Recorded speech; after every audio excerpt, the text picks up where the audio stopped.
हवा बना हुआ है पेपर का, लेकिन पेपर को पास करना बेटा बहुत आसान है। पेपर को पास करना तो एकदम मतलब कहते हैं हलवा जैसा है कि आप बहुत आसानी से पेपर क्लियर कर लोगे, और पेपर क्लियर करने के साथ साथ होगा कि आपके अच्छे नंबर भी आ जाए, है ना। क्या कहते हैं, आप एकदम बिल्कुल बढ़िया नंबर लाओ। लेकिन आप इस वीडियो को पूरा देख लो और पहले समझ लो कि कैसे क्वेश्चन आने वाले हैं और कितने नंबर का कौन सा पेपर, कौन सा क्वेश्चन आएगा। हेलो नमस्कार दोस्तों, आप सबका स्वागत है हमारे चैनल मास्टरमाइंड बाबा पर। आज मैं आपके लिए लाया हूं पॉलिटिकल थ्योरी का एक एग्जाम ब्लूप्रिंट, जिसे आप एक बार अच्छे से समझ लिए तो आप कोशिश इतनी करोगे कि आपके 70% प्लस आए। यानी कहने का मतलब क्या, आज के टाइम पे क्या हो रहा है, बच्चे बहुत डरे हुए हैं, अरे यार पॉलिटिकल साइंस का पेपर है। अब देखो इस वीडियो में पहले तो आपको बता देता हूं कि कितने मार्क्स के कौन से आएंगे, किस तरीके से डिवाइड है, और उसके बाद मैंने अपने अंदाजे से जो एक पेपर बनाया है जिसमें से हो सकता है कि कुछ क्वेश्चंस जरूर आ जाए, उस पेपर को भी आप सॉल्व करो। और जो नेक्स्ट वीडियो होगी इससे, उसमें भी मैं आपके लिए एक और वीडियो लाऊंगा जिसमें मैं बिल्कुल सीबीएसई सैंपल पेपर के हिसाब से एनालाइज करके क्वेश्चंस बनाने की कोशिश करूंगा। तो आप इस वीडियो को बिल्कुल भी स्किप मत करना, पूरा देखना और एंड तक हमारे साथ जुड़े रहना, और नेक्स्ट वीडियो का भी इंतजार जरूर करना। अगर आप चैनल पर नए हैं तो जल्द से जल्द आप चैनल को सब्सक्राइब कर लें और वीडियो को शेयर कर दें ताकि आपके दोस्त भी इसका फायदा उठा सके और बिना डरे पेपर में जाए और एकदम बोलो एकदम कॉन्फिडेंस तरीके से वो पेपर को लिखे। और हम चाहते हैं कि हर एक बच्चा पास हो। तो देखो कैसे आपका ब्लूप्रिंट रहने वाला है पॉलिटिकल साइंस का। आपके पास दो बुकें हैं, एक तो हमारी इंडियन कॉन्स्टिट्यूशन है और एक है राजनीतिक सिद्धांत यानी पॉलिटिकल थ्योरी। अब देखो आपका 20 मार्क्स का इंटरनल प्रैक्टिकल हो चुका है। 20 मार्क्स का क्या हो चुका है, इंटरनल प्रैक्टिकल, जिसे वाइवा भी कहते हो आप। तो अगर आपकी टीचर के सामने इमेज अच्छी है तो उसमें से कम आपको 19, 18 या 20 में से 20 भी मिलते हैं बच्चों को, है ना। तो इधर आपके 20 मार्क्स पहले लग चुके हैं। अब आप पे बचा 80 मार्क्स का थ्योरी का पेपर, है ना। जो बच्चे अभी तक बुक नहीं खोले, जो डर रहे हैं कि भैया हम फेल हो जाएंगे, और आप जो बच्चा पास होना चाहता है वो पास भी हो सके, है ना। तो सबसे पहले हम देखते हैं कि भारतीय संविधान में से कौन से चैप्टर कितने नंबर के आ रहे हैं, फिर हम देखेंगे पॉलिटिकल थ्योरी में से कौन से चैप्टर कितने नंबर के आ रहे हैं।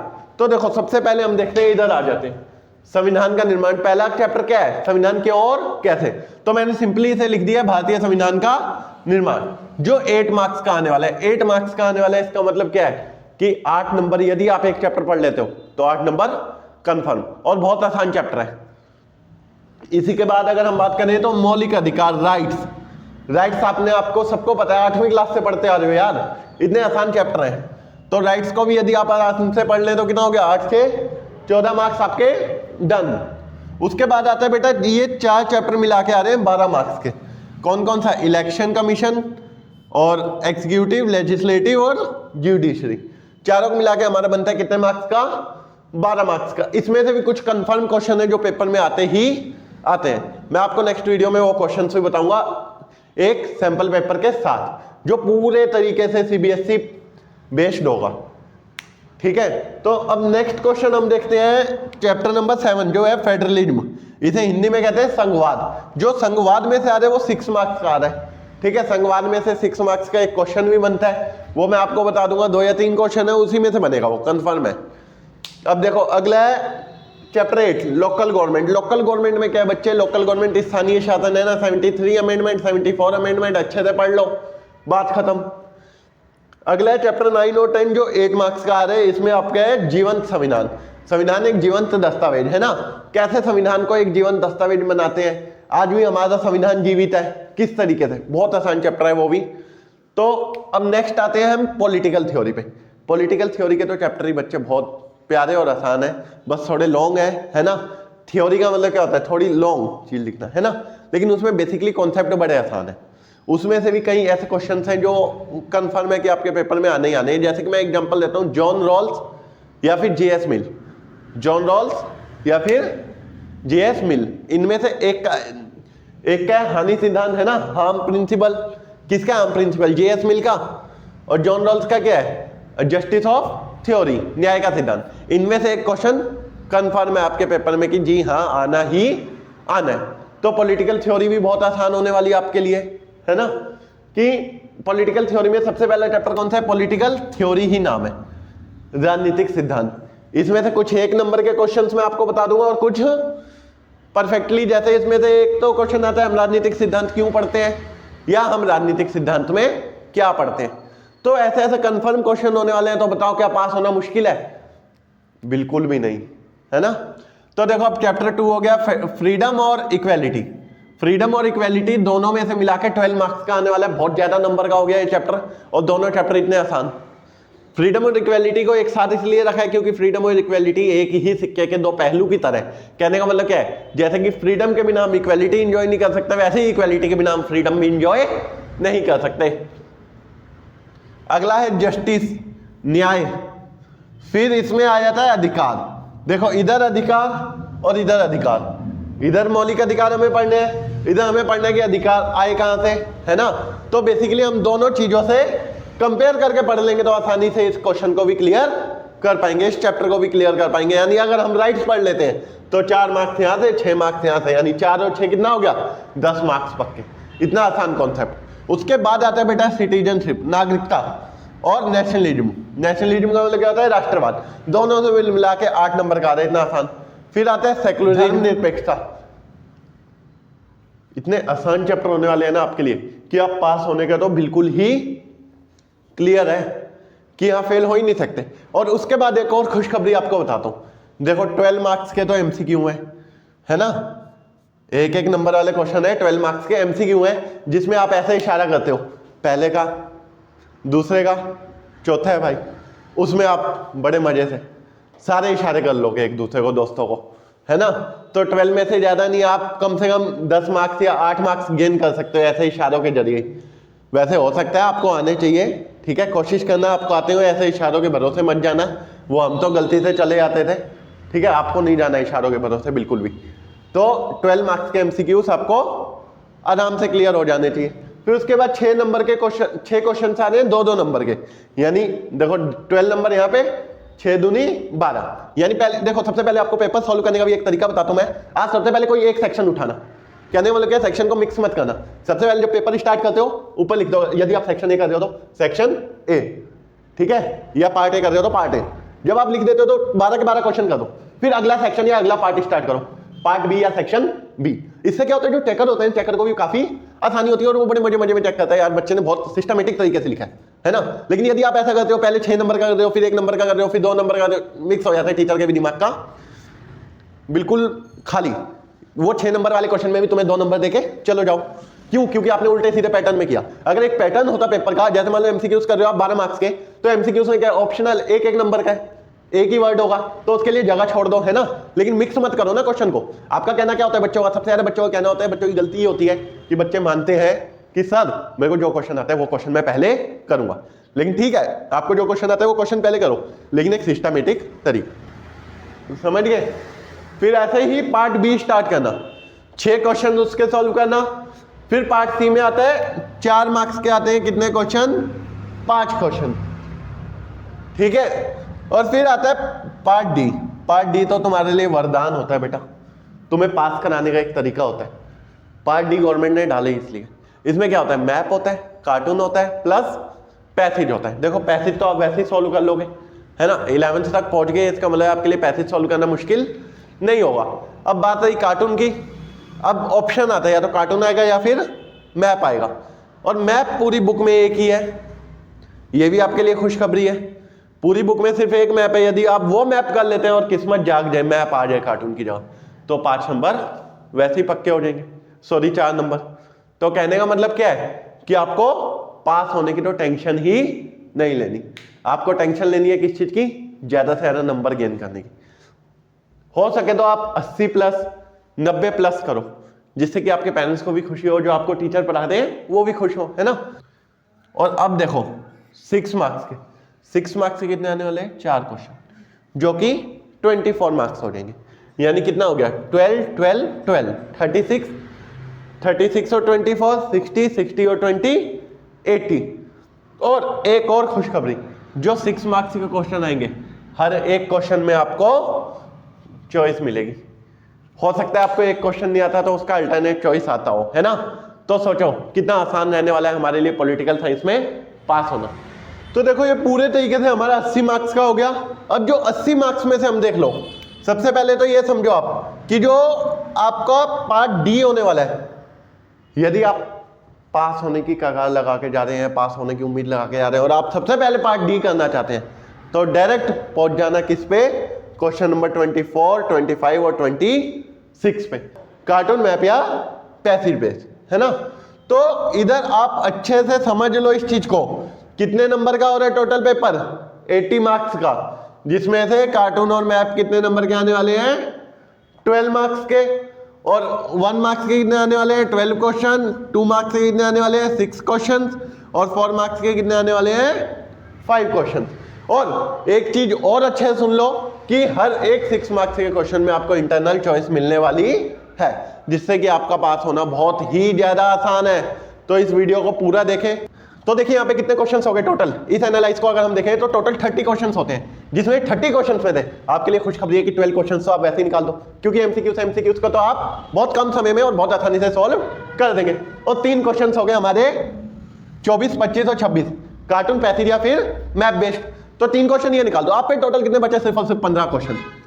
यानी ये मान लो इतना पैटर्न आपने आधे घंटे में भी सॉल्व किया, तो 3 घंटे में से 2.5 घंटे आप पे बच गए, और 2.5 घंटे में सिर्फ और सिर्फ क्वेश्चन कितने आपके सामने, 15। अब इन 15 क्वेश्चंस को 2.5 घंटे में सॉल्व करना मुश्किल आपके लिए बिल्कुल भी नहीं होने वाला।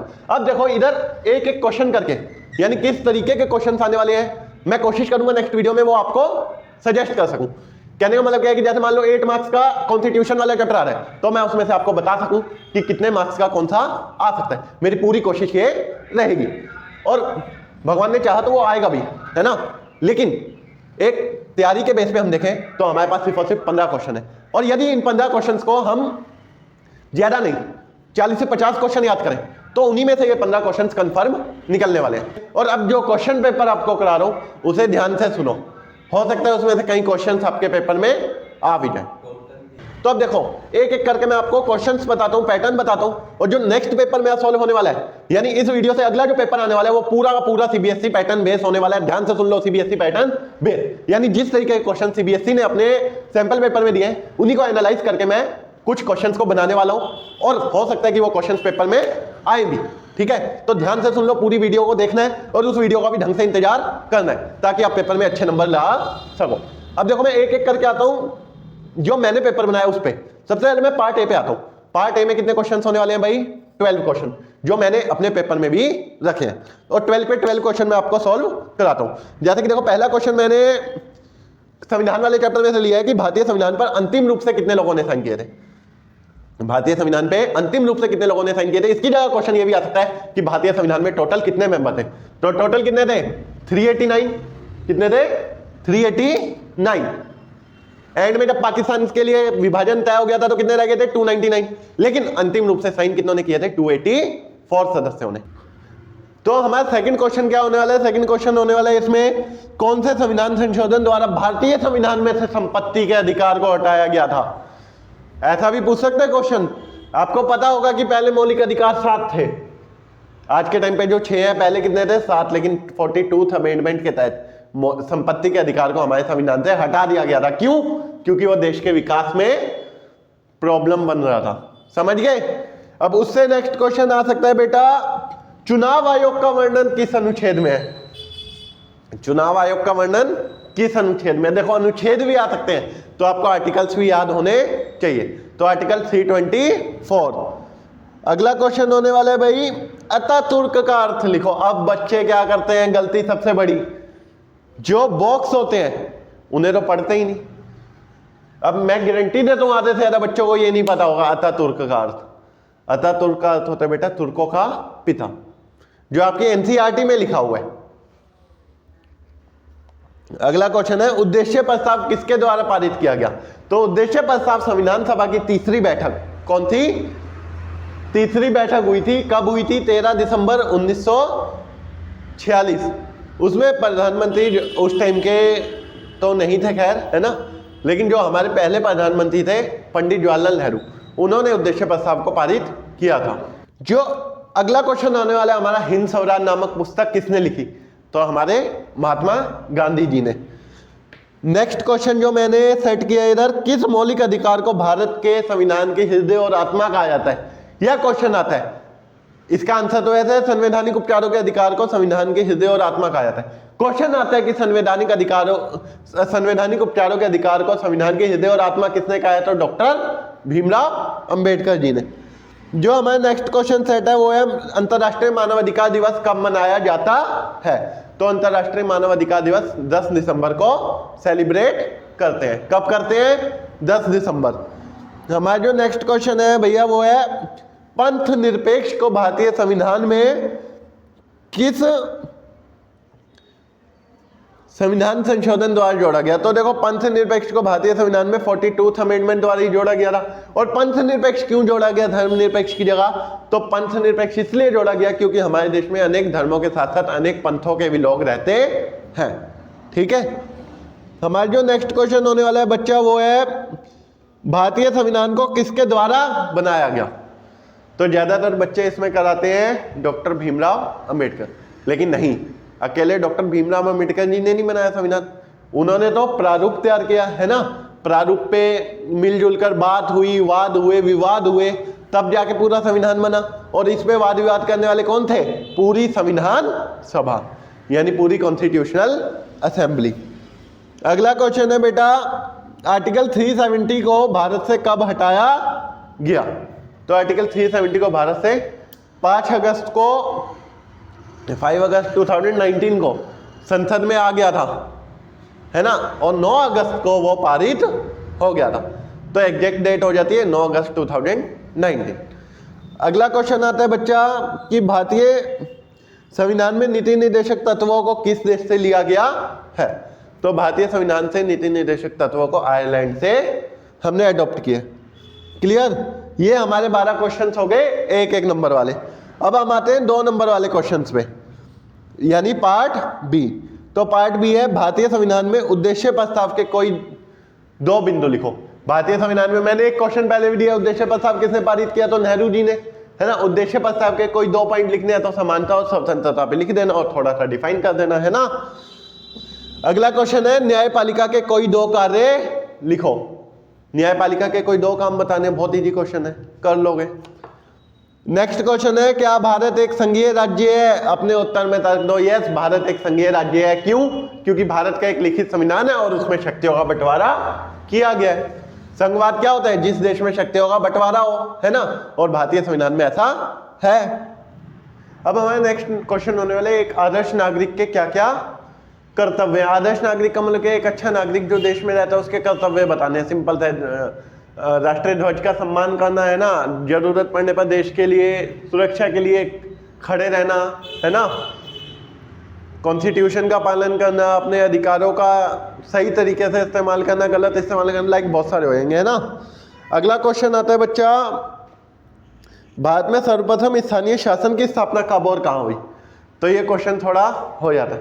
तो 1957 में राजस्थान के नागौर जिले में सबसे पहले स्थानीय शासन की स्थापना हुई थी। अगला क्वेश्चन है बेटा पार्ट सी स्टार्ट हो गया 4 नंबर का। सी में क्या है? स्वतंत्रता के अधिकार का वर्णन करो। तो पूरे स्वतंत्रता के अधिकार को आपको डिफाइन करना होगा।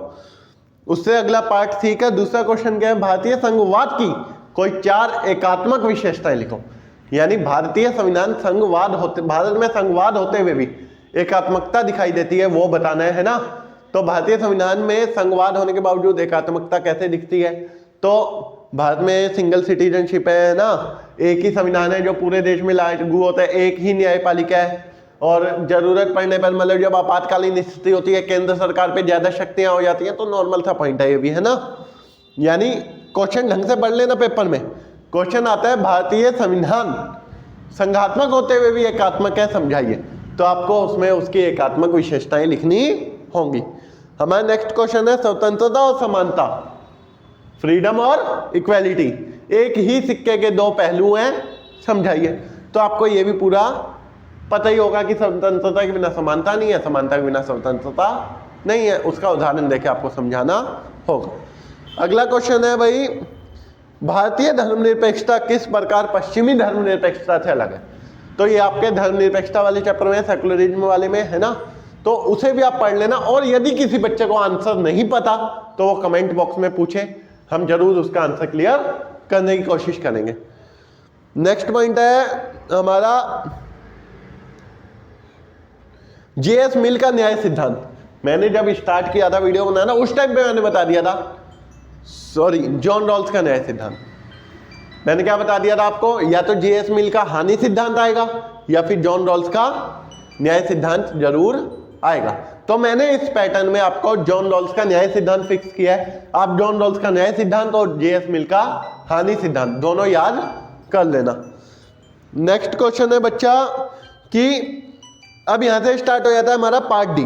पार्ट डी में कौन से क्वेश्चन है? 6 देखो, पार्ट डी में तो 3 क्वेश्चन आएंगे जो कार्टून और पैसेज या फिर मैप बेस होंगे, है ना। मैप मैं आपको एक अलग से बता दूंगा, पूरे में एक ही मैप है ना। और कार्टून और पैसेज तो आपको पता है बुक में, पैसेज तो कहीं से भी आ सकते हैं किसी भी चैप्टर से, है ना, और कार्टून आपकी बुक में है ही है। तो कुछ इंपॉर्टेंट कार्टून की कोशिश करूंगा मैं कि आपको वीडियो प्रोवाइड कर सकूं, ठीक है। अब हम सीधा आ जाते हैं पार्ट ई पे। पार्ट ई जो है 4 क्वेश्चन है और कितने नंबर के हैं? पार्ट ई में 4 क्वेश्चन है हमारे 6 नंबर के। कितने नंबर के? 6 नंबर के। जो पहला क्वेश्चन आता है इसमें बच्चा, पहला क्वेश्चन मैंने सेट किया है जो कॉन्स्टिट्यूशन वाले चैप्टर से है कि भारतीय संविधान पुष्पगुच्छ की भांति है, स्पष्ट कीजिए। पुष्पगुच्छ का मतलब क्या होता है? एक गुलदस्ते की तरह जिसमें हर एक फूल शामिल होते हैं। वैसे ही हमारे देश के संविधान में कई देशों के संविधानों को शामिल किया गया। उसे आपको एंड में, जो आपके चैप्टर, पहले चैप्टर के एंड में एक पूरा बॉक्स दिया हुआ है, उसे आपको याद करना है कि किस देश के संविधान से हमने क्या लिया है और उसे पूरा लिखना होगा। बहुत ही सिंपल क्वेश्चन है। नेक्स्ट क्वेश्चन जो सेट किया मैंने वो लिबर्टी में से किया है, यानी फ्रीडम में से। जो क्या कहते हैं, नकारात्मक स्वतंत्रता और सकारात्मक स्वतंत्रता में, नेगेटिव लिबर्टी और पॉजिटिव लिबर्टी में डिफरेंस, ठीक है। जो इसका थर्ड क्वेश्चन सेट किया वो मैंने किया भारत चुनाव वाले चैप्टर में से, इलेक्शन में से। चुनाव वाले चैप्टर में से क्वेश्चन क्या सेट किया मैंने? 6 मार्क्स का कि भारतीय चुनाव व्यवस्था में क्या क्या सुधार करने की जरूरत है। अभी मैंने एग्जीक्यूटिव, लेजिस्लेटिव और जुडिशरी में से बहुत कम क्वेश्चन दिए, ठीक है। मैंने डायरेक्ट अभी इलेक्शन कमीशन में से एक क्वेश्चन को चुना जो पेपर में मैंने कई बार आते हुए देखा। और उससे नेक्स्ट क्वेश्चन है बच्चा जो हमारा लास्ट होने वाला है, वो है भारतीय संविधान में वर्णित 73वां संशोधन, यानी ये आगे हम किस पे? लोकल गवर्नमेंट पे, ठीक है। 73वें संशोधन का वर्णन करना, यानी पूरा 73th अमेंडमेंट आपको बताना होगा कि किस तरीके से 3 टायर सिस्टम है ना, त्रिस्तरीय व्यवस्था है, पूरा आपको उसे डिफाइन करना होगा। तो ये मेरे हिसाब से एक छोटा सा पेपर था जो मैंने सेट करने की कोशिश की। और बाकी जो नेक्स्ट पेपर लाने वाला हूं मैं आपका अगली वीडियो में, वो पूरा का पूरा सीबीएसई पैटर्न बेस होने वाला है। और कोशिश ये करूंगा कि ज्यादा से ज्यादा क्वेश्चन उस पेपर में से आपको देखने को मिले। इस वीडियो को अंत तक देखने के लिए बहुत बहुत धन्यवाद। और हाँ, इस वीडियो को अपने दोस्तों तक शेयर करना ना भूलें ताकि उनका भी भला हो जाए और वो भी पास हो और अच्छे नंबर ला सके।